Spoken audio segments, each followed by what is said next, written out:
This week, we have Parsha's Bo, the most incredible event quite yet. An event, of course, that's going to be eclipsed by the revelation at Sinai in a couple of weeks. But we read about the Exodus. And of course, it's been brewing for a couple of weeks. 2 weeks ago, Moshe was nominated to go lead the Jewish people out. It started off with some stumbles, but last week we already had 7 of the 10 plagues.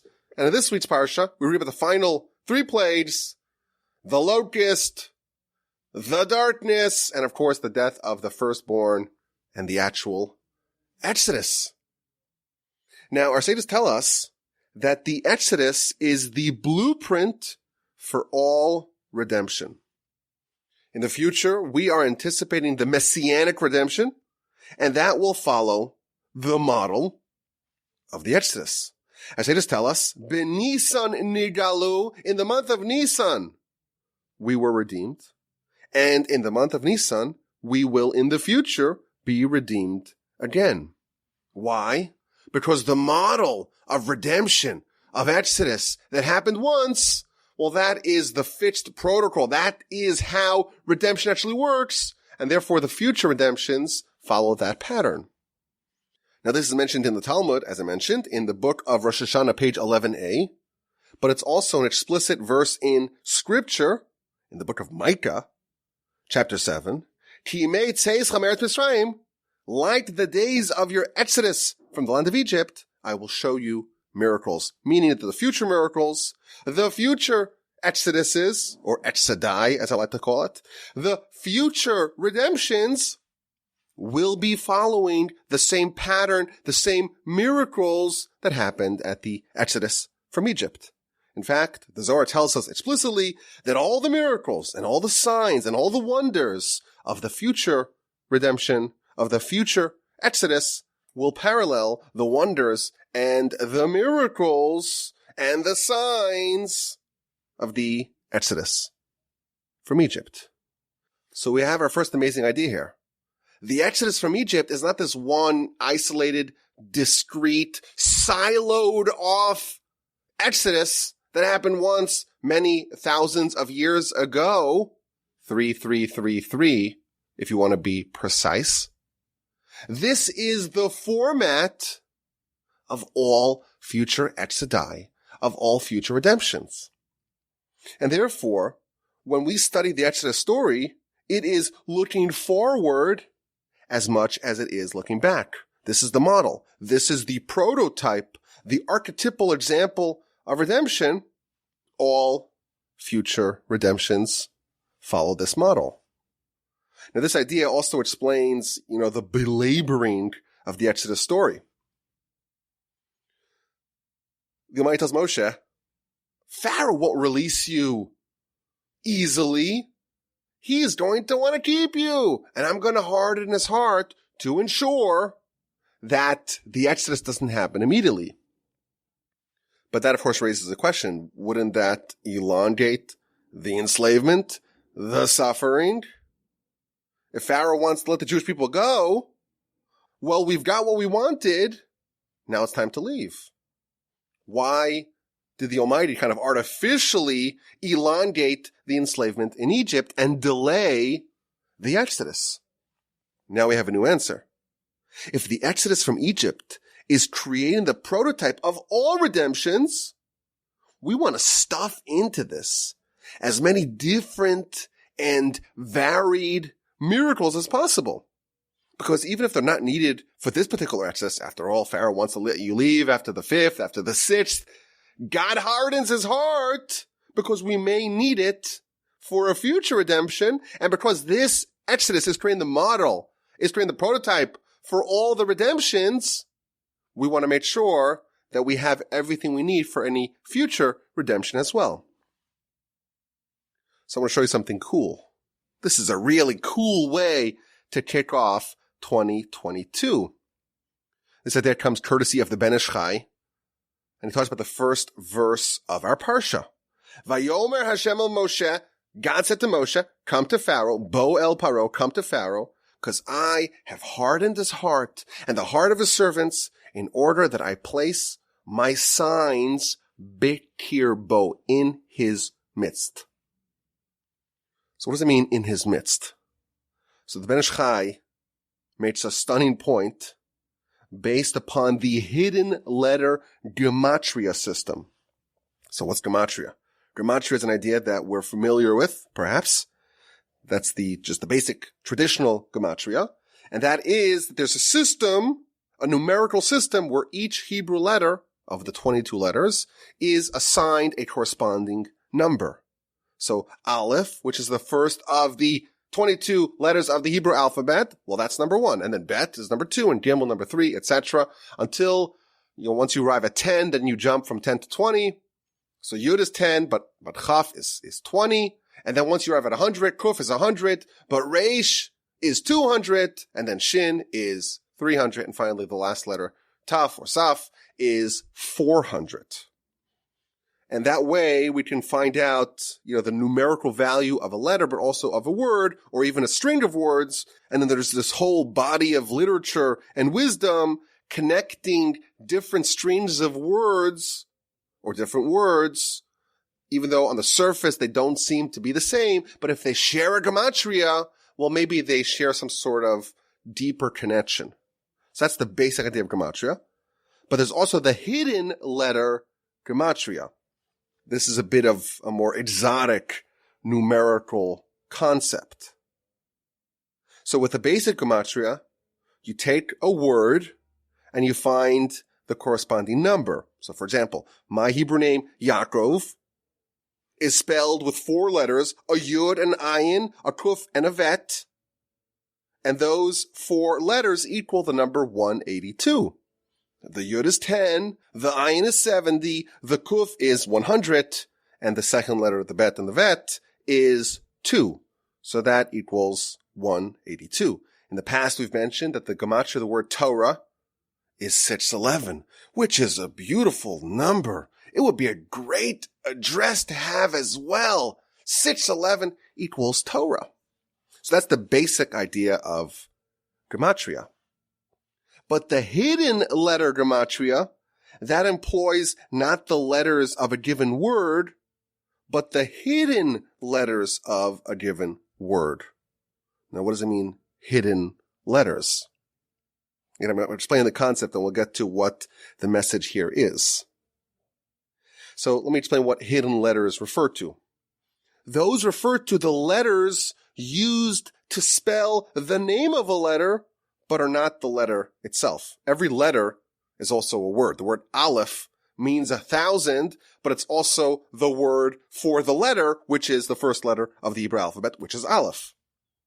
But the way you spell the word Aleph is with an Aleph, and then 2 extra letters, 2 hidden letters, the Lamed and the Fei. And therefore, there is, again, a very exotic system of gematria that looks not at the letters themselves as they are displayed, but the hidden letters, the letters that are not displayed, the letters that are used to spell the words that are the words of the letter in a given word. A little complicated, but here's the idea. The Almighty tells Moshe, come to Pharaoh. I have hardened his heart and the heart of his servants. Why? Leman shisi oso sayela bikirbo, in order that I will place these miracles bikirbo, in his midst, inside of him. Says the Ben Ish Chai, God says to Moshe, I want you to go to Pharaoh. And Moshe says back to God, wait a minute. Pharaoh already wants to release the Jews. Why is there need for more miracles? Says God, I want to do more miracles in order to place the miracles in Pharaoh's midst. Meaning, in Pharaoh's midst, the part of Pharaoh that's inside of Pharaoh that you don't see. Pharaoh's midst. Bikirbo is hinting at the hidden letters of Pharaoh. Not the visible letters, but the ones in his midst. Okay. Well, how do you spell the word Pharaoh? Paro in Hebrew, that's a pei and a resh and an ayin and a hey. But the hidden letters, the word pei which is the word of the first letter. The hidden letter is a hey, and then the word resh, the hidden letters are a yud and a shin, and then an ayin, the hidden letters are a yud and a nun, and the hidden letter of the word hey is an aleph. And those total, the hidden letter gematria of the word Pharaoh, totals 376, which equals the same gematria as the word Esav. Says God, there's another conflict upcoming. There's another exodus that you're going to need miracles for. There's another redemption upcoming, the final showdown where Jacob and Esau finally duke it out. The final battle before Messiah is the final battle of the Jews, of the Israelites, of Jacob with his brother Esau. And we need to beef up those miracles. And therefore, I'm going to do more miracles, big kirbo, in Pharaoh's midst, i.e., in the part of Pharaoh's name that's hidden, that equals Esav, that equals the final opponent, the final nemesis that we are going to have to face before Messiah. And because the Exodus from Egypt is the prototype for all future redemptions, I want to stick in more miracles that are needed, not for Pharaoh. Pharaoh already wants to let you go, but they are going to be needed for the future conflict with the midst, so to speak, of Pharaoh in the hidden letters of the gematria of Pharaoh's name, namely the 376, which equals Esav. We need miracles for that, and therefore go to Pharaoh and let's do a few more miracles. What an interesting idea. What an interesting way to kick off 2022. The Exodus, that's the model for all future redemptions, and therefore we want to make sure that we have enough miracles in the Exodus itself, so that way when we need them for a future miracle or future redemption, they are already in place. Now there's also the inverse of this idea. Not only is the Exodus the model for future redemptions, the Exodus itself, that's modeled after the redemptions of the forefathers. This is an idea we spoke about in the past, in Genesis, that the story of the individuals, the forefathers, that's a microcosm of the story of the nation. Everything that Abraham, Isaac, and Jacob endured, those are all events that happen to them as individuals that are eventually going to happen to their descendants as a nation. And therefore, if you look at, for example, the story of Jacob and the house of Laban, it's almost a perfect parallel to the Jews in Egypt. How does Jacob end up with Laban? Because he was running away from Israel and there was a mortal threat to his life. He was in mortal danger, so he escaped to Laban. How did the Jews end up in Egypt? There was a famine in Canaan, in the land of Israel, and they had to escape to Egypt. And they both started working for their new masters. Exodus tell us that Pharaoh initially didn't compel the Jews to work for him, didn't coerce them to work for him. He tricked them, just like Laban tricked Jacob. Jacob, working for Laban, proliferated. Many children were born to him. The Jewish people in Egypt proliferated. Many children were born to them. Jacob experienced God on his side and all kinds of miracles, just as the Jewish people witnessed miracles that happened to them. Both of them left with great wealth. Both of them were hunted down by their previous master 7 days after Jacob escapes. Laban chased them down, and 7 days later they have this showdown after the Jewish people escaped. Spoiler alert. Pharaoh chased them down, and 7 days later they had a showdown. And the showdown in both cases were resolved by divine intervention. And in both cases there was a promise not to return. Jacob promised not to go back to Laban, and the Jewish people must never return to Egypt. And after Jacob leaves Laban, he has to encounter Esav. After the Jewish people leave Egypt, we encounter Esav's grandson, Amalek. So we see that there's a pattern, there's a model for redemption that started off with just the family of Jacob, and their encounter or their 20-year subjugation to Laban, and eventually they left, and that exactly mirrors the Jewish people, their enslavement in Egypt, and the Exodus. And 7 days later, Pharaoh chases them down, and we know the story. Or maybe we don't. Spoiler alert. There's a format for redemption. When our people were coalesced into just the forefathers, the family, the founding family of the Jewish people, there was a redemption that followed this formula, this protocol. And now we're expanded into a nation, and that format, that protocol still stands, or still stood.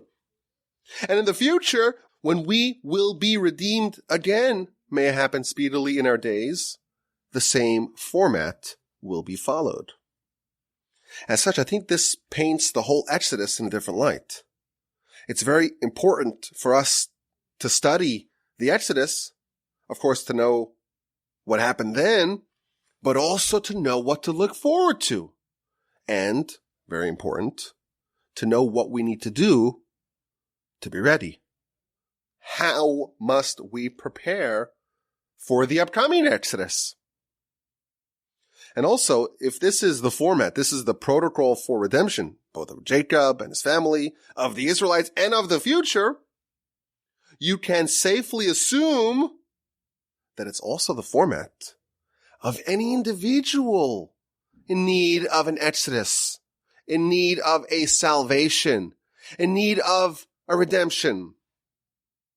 So by studying what contributed towards the redemption in Egypt, we can deduce the principles, or at least some of the principles, of what it takes to achieve a personal, a communal, a national, or even a global Exodus, a global redemption. And that, I think, gives salience to the whole story, and it should prompt us to examine the Exodus really carefully, to look for clues, to look for principles of how to achieve an Exodus of any sort. So let's begin. What can we deduce from the story of the Exodus about how exodai, plural exoduses, have to happen? The first idea is a scary idea. It's a surprising one, and I think one that will serve as a cautionary tale as well. In chapter 10 we read, Vayet Moshe es yado ala shamayim. Moshe stretched out his arm upon the heaven, and it was darkness, a thick darkness. In the entire land of Egypt, for 3 days, a man did not see his fellow, and then they did not get up, and they weren't able to move around. They were immobilized for 3 days. Ulechol b'nei Yisrael, and for all the children of Israel, for all the Israelites, hayar b'mosh vosam, they had light, they had ar in their dwelling places. This is the 9th of the 10 plagues, the plague of darkness. And Rashi tells us 2 very interesting ideas. Number 1, Rashi tells us, there were 2 kinds of darknesses.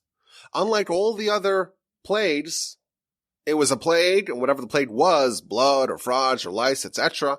It was one plague. Rashi tells us each one of them lasted for a week, but it was a consistent plague. Here, Rashi tells us there were 2 kinds of darkness. For the first 3 days, it was a really intense darkness, and one that caused the Egyptians not to be able to see each other. There was 3 days of invisibility. And then there were 3 more days where there was an even more intense darkness, and everything became immobile. If you were sitting, Rashi tells us, you weren't able to stand. And if you were standing, you were unable to sit. They were frozen in this deep, palpable, intense darkness that they were immobilized in place. So that's the first idea that Rashi tells us, really interesting. And then Rashi tells us 2 reasons why God brought darkness upon the Egyptians. V'lama hevi aleim choshech. Why did God bring upon them choshech, darkness? Rashi gives us two answers. Number one, for amongst Israel in that generation, there were Rishaim, there were wicked ones who did not want to leave. And they died in the 3 days of darkness. And the reason why God had to make it dark and the Egyptians couldn't see what was happening was because during this time, these groups of Jews that were wicked didn't want to leave. They died, and the Egyptians shouldn't see the downfall of some of the Jews and say, oh look, we're not the only ones suffering. The Jews are suffering as well. And therefore, in order to facilitate the inconspicuous burial of the Jews who didn't want to leave, they might have made it dark. The Egyptians can't see what's going on. The Jews can't see.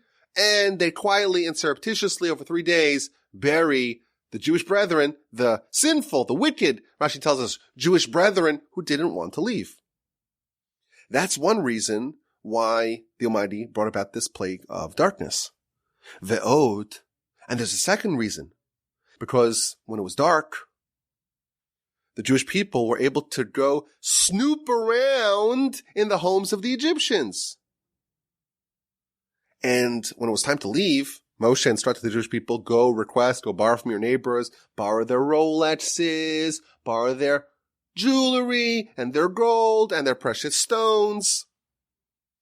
You go to your Egyptian neighbor and you say, well, can I borrow your gold watch? Can I borrow your gold earrings, your necklace? The Egyptian says, well, sorry, the economy stuff, I had to sell it all. And you say, well, are you sure? I think in that drawer, in that closet, over there hiding, over there in your safe, I think I saw a little bit of gold, a little bit of jewelry. And the Egyptian will not be able to deny it, because it's true, and they will be compelled to lend out their gold to the Jews who are about to flee the country. And that's why they might make it dark and immobilize the Egyptians. And the Maral tells us, interestingly, that there were two kinds of darknesses, and there were two reasons for this darkness, and there was one kind of darkness for every one of the reasons. When the Jews were burying the resistant Jews that want to leave, well then all you needed was darkness. But when the Jews were inspecting the Egyptian treasures, well then you needed to immobilize the Egyptians, and that's why you had two kinds of darknesses to accomplish the two goals of the darkness. But here's the thing I want to focus on. It's an amazing thing Rashi tells us. The Jews were marginalized in Egypt. They were treated as second-class citizens. They were enslaved. They were tormented. They were abused. They were persecuted. They were murdered. Nevertheless, there was some portion of them that did not want to leave. Now, to complicate and compound the matter, Rashi over here, in chapter 10 of Exodus, doesn't tell us how many people we're talking about. But in next week's Parsha, in the second verse of the Parsha, Rashi gives us some statistics, and the numbers are staggering.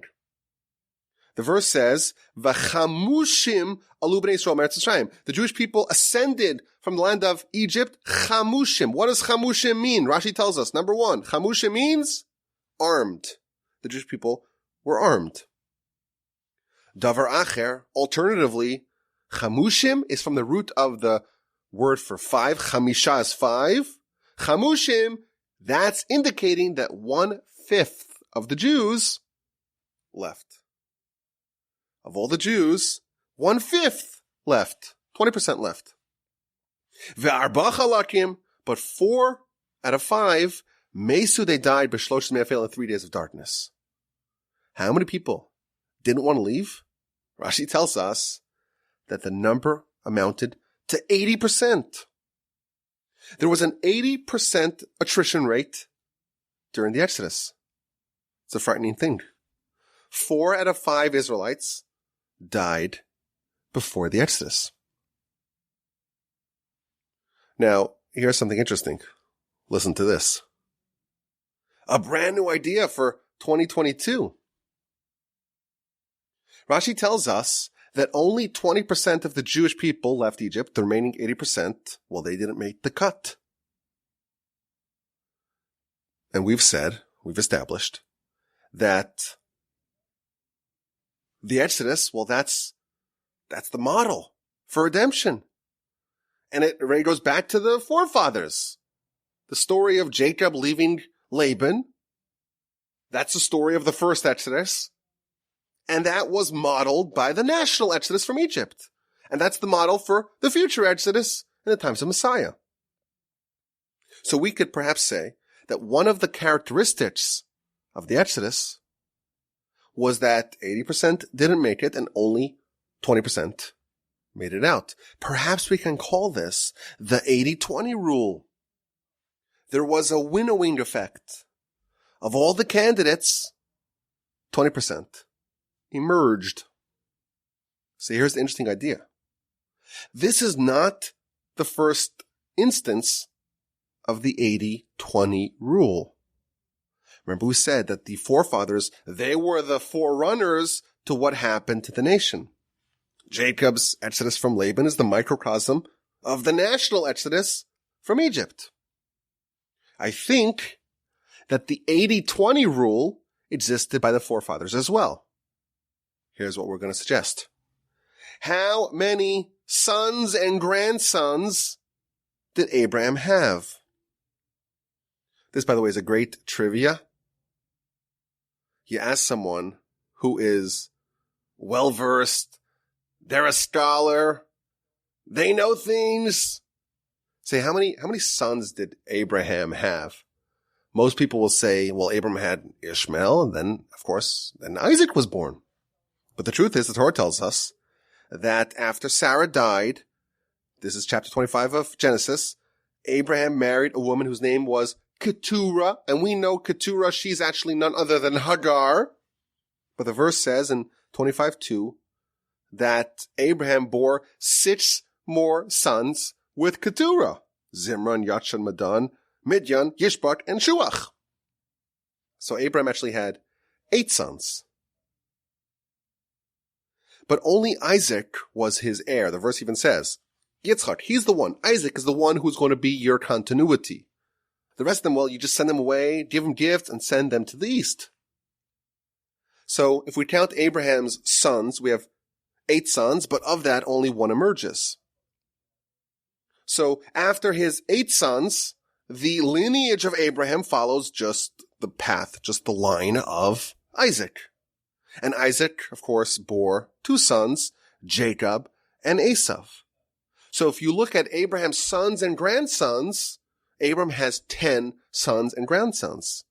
And out of that, how many of them are righteous? How many of them are going to follow the Abrahamic path?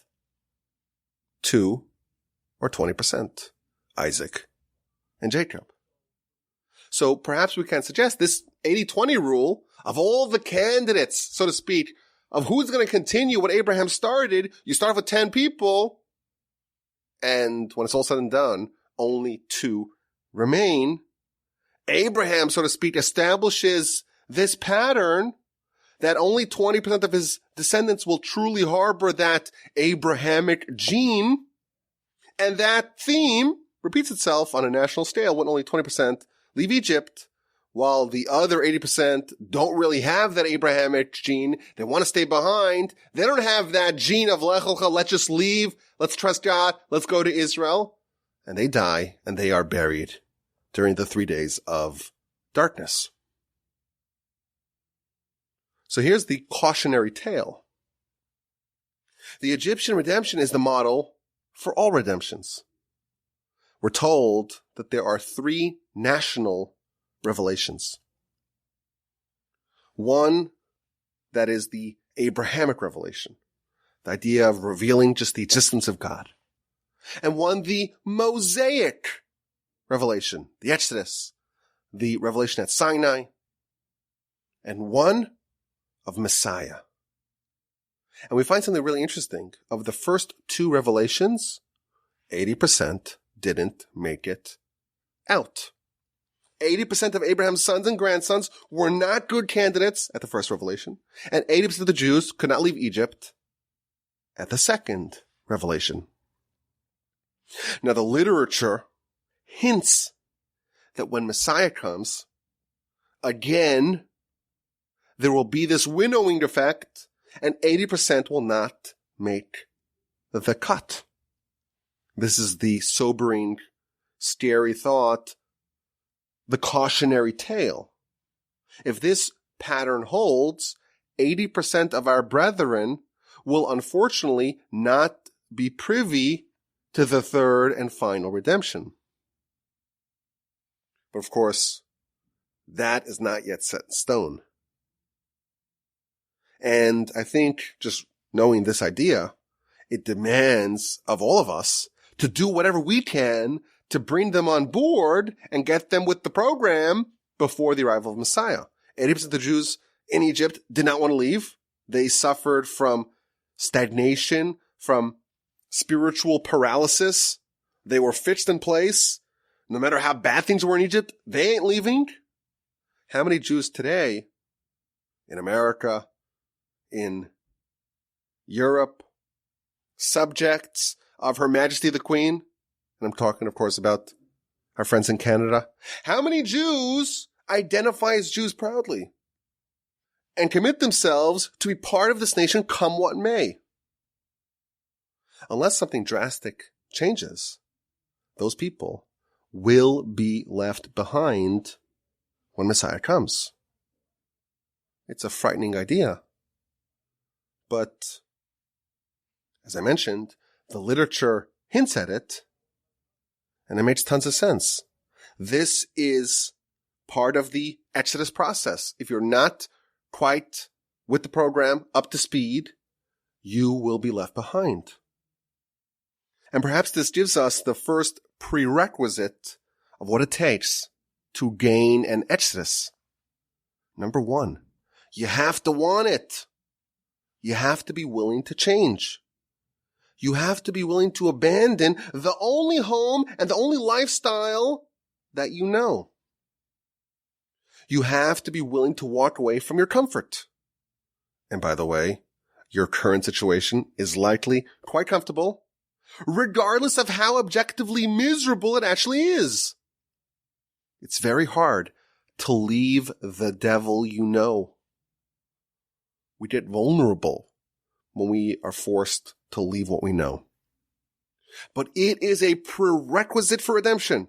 If you want Exodus, you have to be comfortable, or you have to be willing to absorb the vulnerability brought on by change. 80% of the Jews in Egypt didn't make the cut. But there's also a heartening point here. The 80-20 rule is not a fait accompli. In Jacob's exodus from Laban, everyone and everything got out.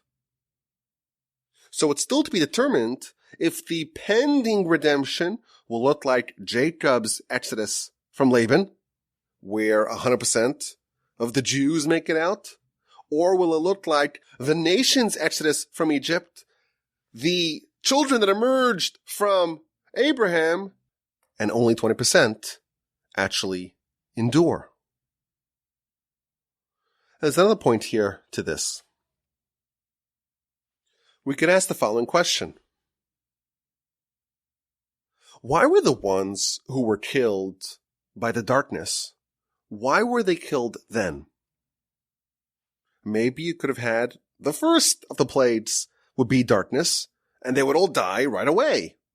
Or maybe even before the plagues. If you have to get rid of the people who don't want to join, they're the malcontents, get rid of them earlier. So I think the answer is like this. If you had darkness for the first plague, it would have been a lot more than 80%. Remember, when Moshe first started to save the people in Parsha Shmos, it flopped terribly. Pharaoh says, I'm not going to let the Jewish people go, and I'm going to make their situation even worse. The work was intensified. And then Moshe is again commissioned by God to go speak to the Jewish people, and they were working so intensely, no one even heard Moshe due to shortness of breath and harsh labor. If there was darkness then, you bet that more than 80% of people wouldn't have made the cut. But the plagues themselves, the first 8 plagues, well, they served as an inspiration for the Jews. Over the course of those months, the Jews were relieved of their work, and they could witness all these amazing plagues. And even though they've been there for centuries, by seeing these miracles and seeing how they might differentiate between the Jewish people and their Egyptian overlords, the Jewish people began to sever their allegiances with Egypt. And as the miracles progressed, and as the plagues progressed, the Jews, the 20%, deepened their Jewish identity and it lit a fire in their belly. Let's go. Let's get out of here. Let's go back to the land of Israel. I don't know anything about it. It's terrifying. Who cares? I'm a descendant of Abraham, Isaac, and Jacob. We could do this. Let's go. After 8 plagues, 20% of the nation was fired up and ready to go.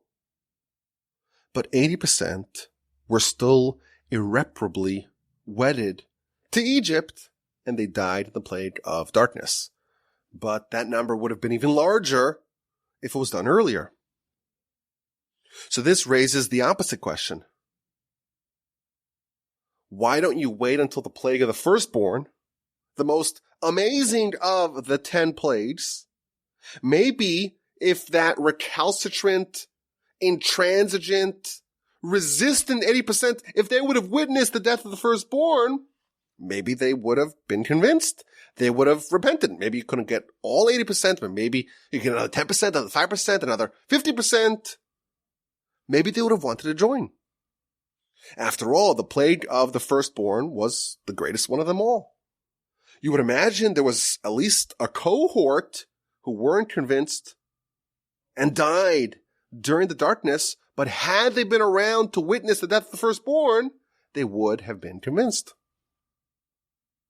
So our first question was, why don't we start off with the plague of darkness and get rid of everyone? Well, the answer to that is that would have included a lot more than 80% because the function of the plagues was to help the Jewish people dislodge themselves from Egypt. Now we're asking the opposite question.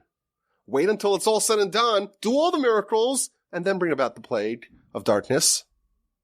And then separate whoever remains, likely more than 20%, from those that are going to stay behind.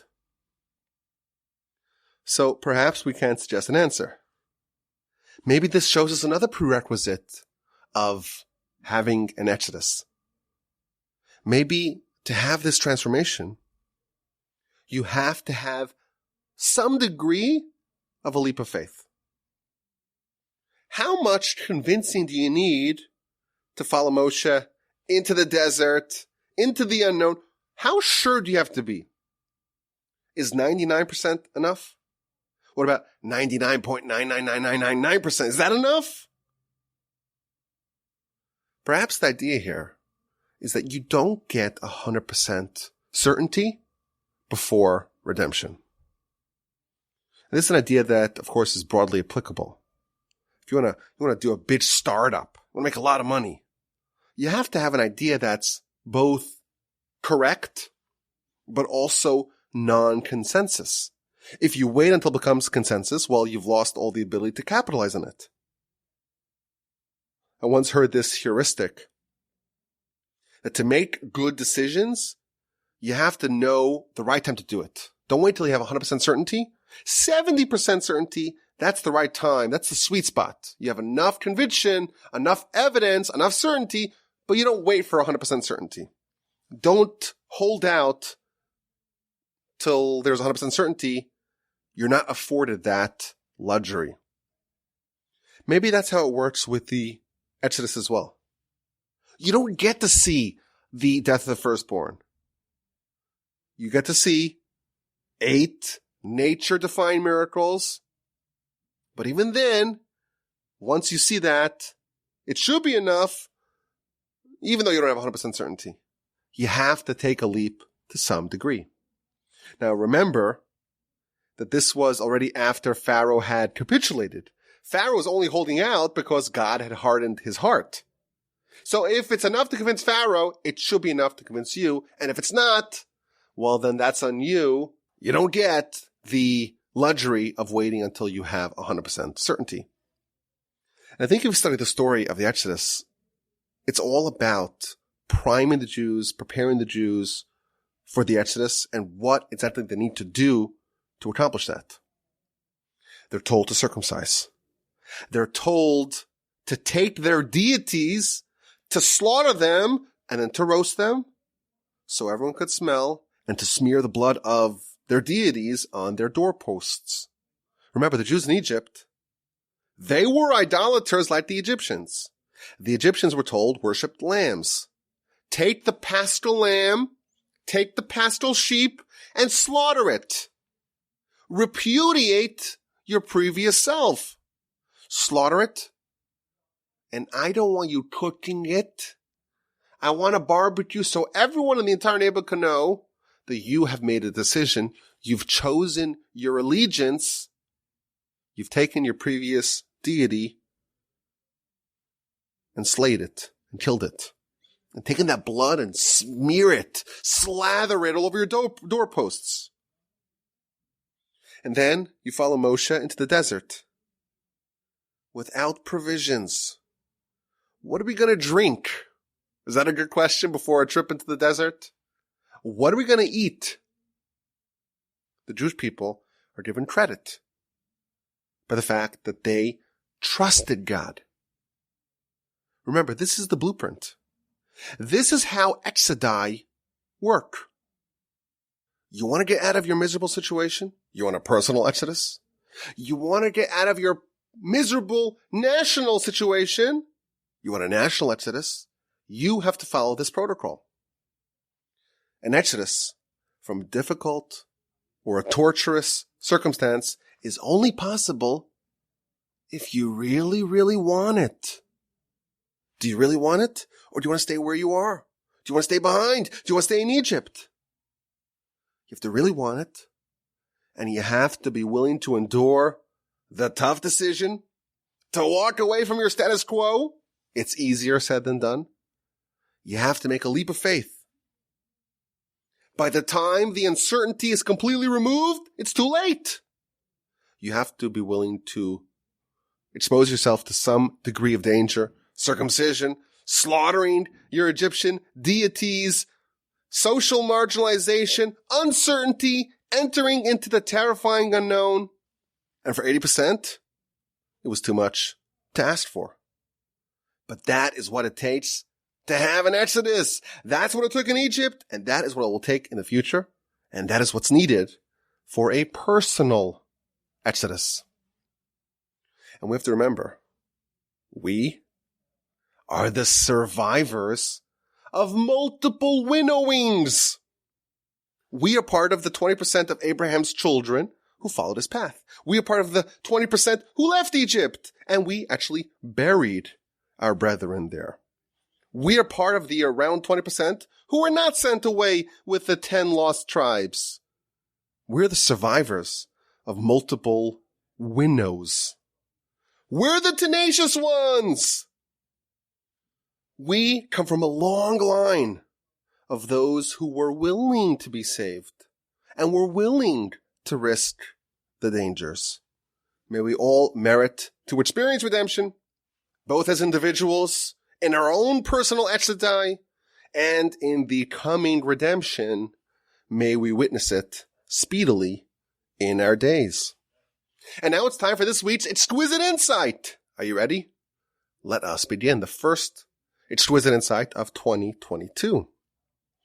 This idea, I must say, was actually featured in last year's newsletter for Parsha's Bo. So if it sounds a little familiar, that's the reason why.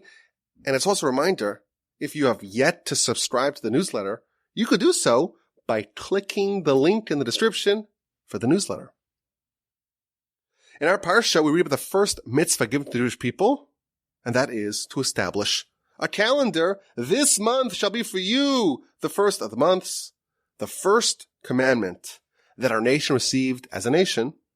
Of course, we have the commandments given to individuals, Abraham to circumcise, Jacob to withhold from eating the sciatic nerve. But the first one given to us as a nation is to establish a calendar.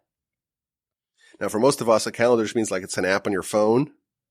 If you're old school, it's a physical map hanging on your bulletin board. But what does it mean to establish a calendar? So it's a little bit more complicated than what you might think.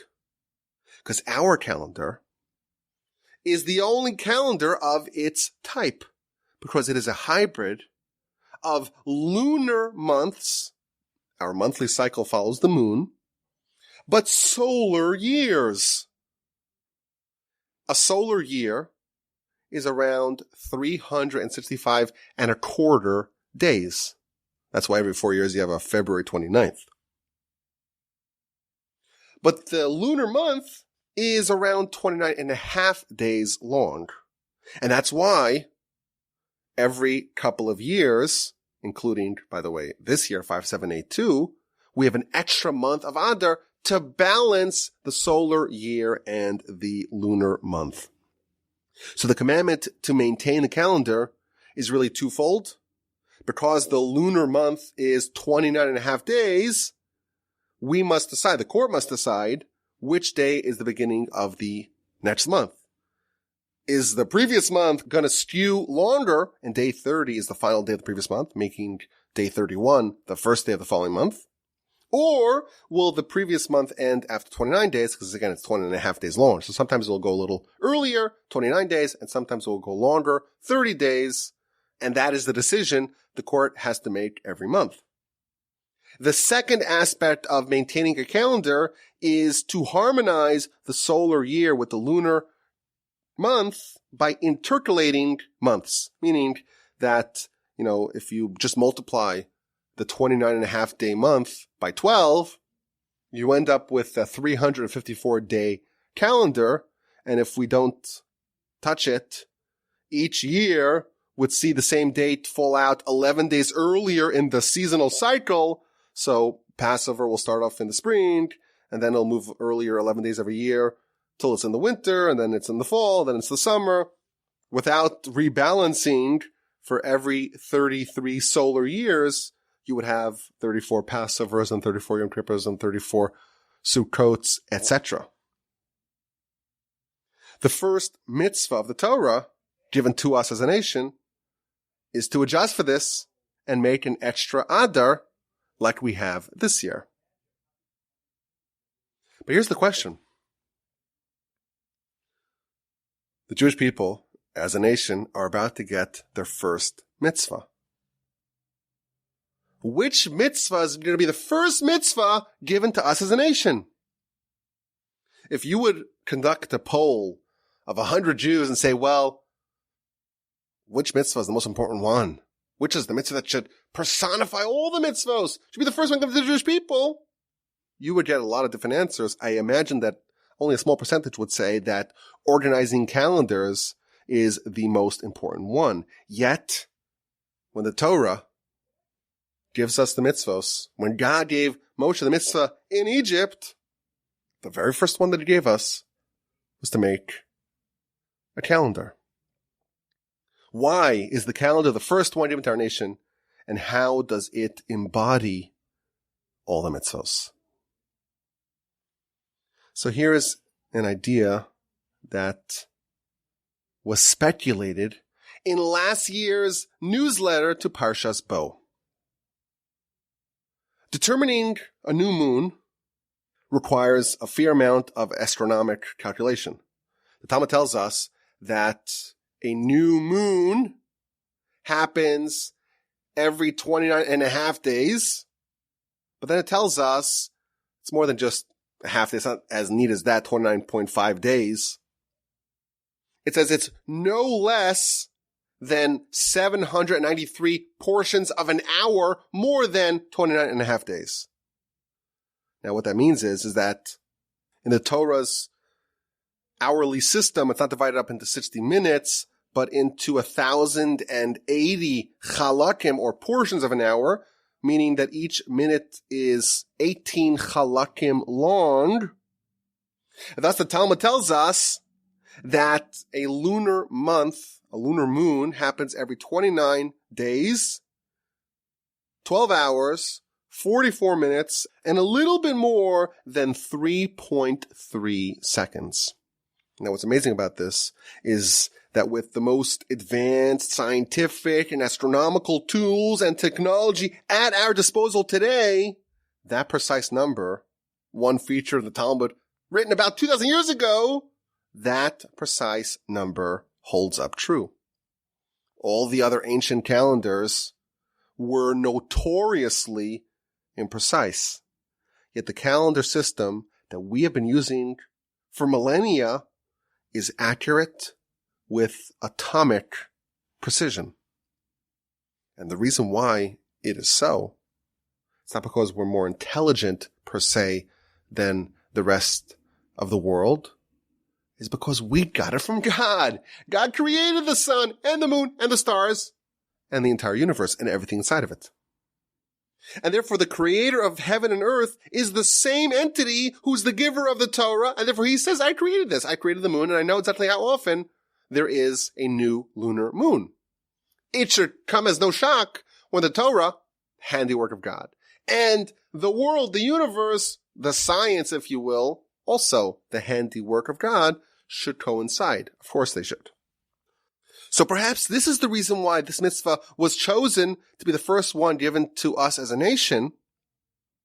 It's to reinforce this idea that mitzvos in general, they're not just, arbitrarily chosen.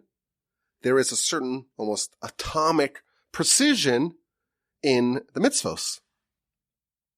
And just as maintaining the calendar relies on astronomic precision, the rest of the Torah is also perfectly calibrated, even the things that make no sense to us. And the skeptic may say, well, is that so important? Is that so indispensable? Yes, I'll do this. Yes, I'll do that. It makes sense to me. But what about don't mix wool and linen? Don't turn your phone on Shabbos. Don't drive a car on Shabbos. Don't mix milk and meat together. Really? Is that so important? Torah starts off and gives us the first mitzvah, a mitzvah that we can verify is 100% spot on accurate. That is a good way to start off the mitzvos in general, to remind ourselves that they are just not some sort of collection of random commandments. There is atomic precision in all of them. What an amazing idea! The first mitzvah, the very first one we're given as a nation, is the one that guarantees us that all the mitzvahs that we have are not just some sort of random assortment. Oh, they might have just decided this as if it was just some sort of arbitrary decision. They might want to make us even more miserable. All these things we can't do. No, it's all precise. It's all accurate. It's all targeted. It's all specific. It's all with razor precision. Spot on. The perfect recipe. The perfect manual to maximize living. Have an amazing rest of your day. Have an incredible and wonderful rest of your week. And a splendid, spectacular, fantastic, happy, joyous, healthy, tranquil, and serene Shabbos upcoming. And from the Torch Center in Houston, Texas, I'm Yaakov Wolbe. This is the Parsha Podcast. My email address is rabbiwolbe@gmail.com. And with the help of the Almighty, we will talk again next week.